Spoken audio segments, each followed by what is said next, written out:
कितना नीक लागता सजे धजे में आए खाना न तो बनावा खाली खाना बना ले बुचिया का हो आई बता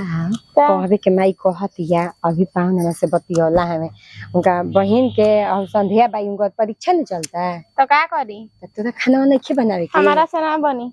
देख गाँव ना हवे के कहबे के माई हम ना खाए का करम तो हम कह के धरत रही आवत रह घूम के त खा लेत रहू आ छिपो ना मन जबू वे कुल का कहे आइल बड़े कहे नहीं खी आइल तोरा समझावत ही देख निक से रह बियाह शादी हो गेल तन चाल रहन सीख ससुरा में अइलिस गाँव नहीं खीस माई की है नहीं खीस नु के नकल ले जा पसंद बेजा कोई सही ना एगो बनावे ओली बेकती के जरूरी बा तोरा से बियाह भइल बे पाहुन के त मने के क के दी बहिनी जिंदगी भर क के दी उ पढ़िहन लिखिहन ना लइकिया एमबीबीएस का बनिहन देख जोती ते अपन चाल रहन सुधार ले हम नहीं चाह के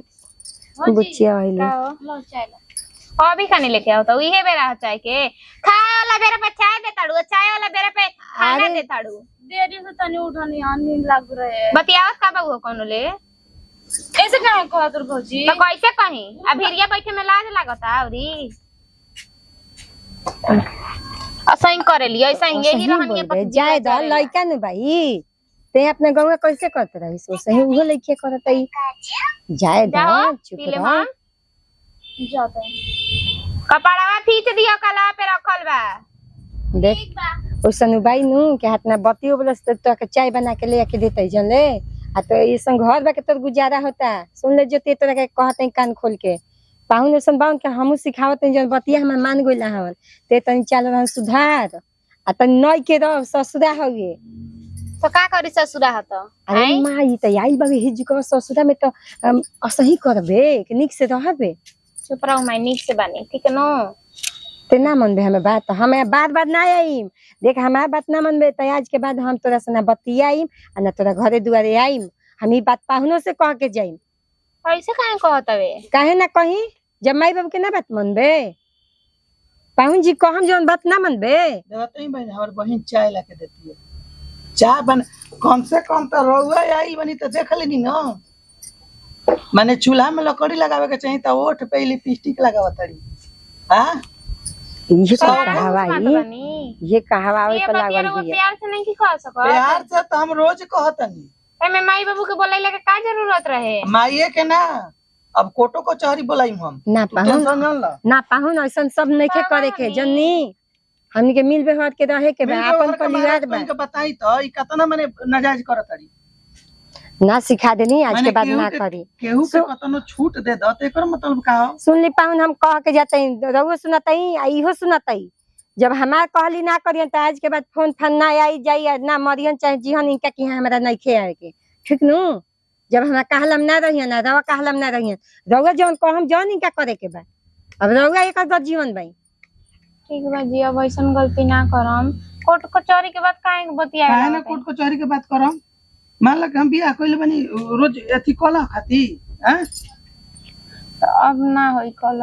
ना होई या होई अब हम नहीं जानत अपन माई से कहे के बजे हम कह द ना तुम तो कहे के कहिए देल मेनू से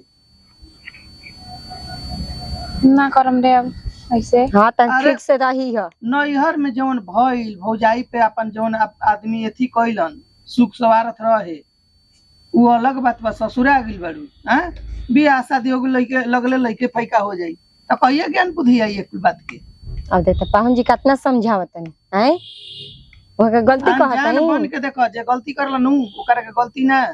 ओकरा के मनसाहका कहल जाला ना पाहुन जी रवे सही कहतई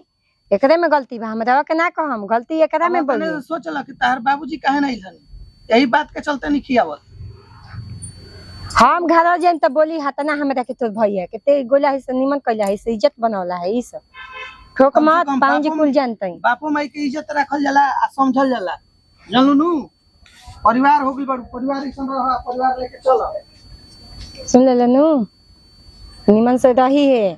आई ना के फेन लोला बजई ह नंदी संगे आ पाहुन एगो बोहू बना के दुको देबे के बाद दुनो बेरा का करे के जाय के बहरी धान काटे के घरे में खाए के न करे के बा निमन से ते ना रहबे बुचिया बताओ तो रोज फोन करिहन 5-4 गो बात कहे तो हमरो हुक भई रही हमहु टेंशन में रहम कि हमरा लड़की कैसे बिया कैसे ना अरे अब ना करम मैं ऐसे निमन से बनावा खा खाना वाना दे तनी खा ना बुचिया देला है दूगो रोटी सब्जी खैला है आ द बेगावा अब जाई ना तो जान तो भैया खिसिया लगी लोग कहीं जो के काल जाके। जो ये ना बुचिया है आगु नहीं तने बहुत बउए जानलू अब बेगा द हमरा के हम जाई तनी हौलू बा पहन ले तनी देखत पहन ले तैयारी हो जो का करियो ठीक है ना कहत हम जाए काल गोले छोड़ दिहन जा हमरा कैसे करत आनी त कतना हमर माई बाबू के शिकायत होई ओइजा त सही करत रही गांव में तही से हमर पापा भैया भौजी कोई ना हमरा पटीशन से रहलाउ त माई हमर कैसे कैसे आ गइल काल गोले हमरा के छोड़ दिहन जा त हम केनियो के ना होखम ऐसे बढ़िया अपन रहन विचार बना के एजे अपन दुगो रोटी खा के अपने हाथे बना के एजे रहम ठीक बाटे ना त ऐसे करम तो कनियो जाना के बदनामी हुई और कनियो के हमारा गाँव के बदनामी हुई बाय बाय गाइस बैठले बैठल कुल एंडिंग कर